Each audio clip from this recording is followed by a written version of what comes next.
พิธีประกาศการแต่งตั้งหัวหน้าและรองหัวหน้าองค์การกระแดงแขวงบุรีรัมย์ไซได้จัดขึ้นในวันที่21พฤษภาคม2025อยู่ห้องประชุมเบอร์2ของแขวงโดยให้เกียรติเข้าร่วมของท่านดวงตามลค่าสุขคณะประจำภาคแขวงประธานกวดกาภาครัฐแขวงมีบรรดาพนักงานราชการองค์การกระแดงแขวงและต่างหน้าแผนกการออมข้างแขกถึกเชิญเข้าร่วม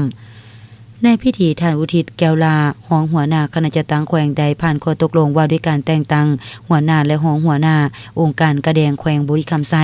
อิงใส่กฎหมายว่าด้วยการปกครองท้องถิ่นแห่งสาธารณรัฐประชาธิปไตยประชาชนลาวฉบับเลขที่68/สพสลงวันที่14ธันวาคม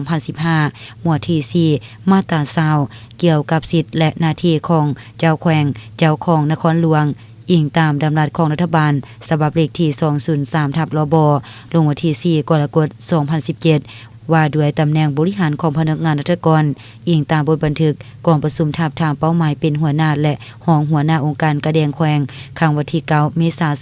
2025อิงตามการกลกวนและตกลงเห็นดีเป็นเอกภาพของคณะประจำภาคแขวงครั้งวันที่14พฤษภาคม2025เจ้าแขวงตกลงเห็นดีแต่งตั้งหัวหน้าและรองหัวหน้า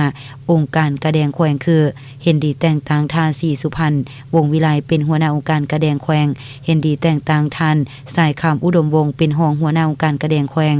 ให้เกียรติมอบข้อตกลงในครั้งนี้โดยแม่นทานดวงตามลค่าสุขคณะประจำภาคแขวงประธานกวดกาภาครัฐแขวงพร้อมทั้งให้ทิศสีนำแก่ผู้มารับหน้าที่ใหม่นำอีก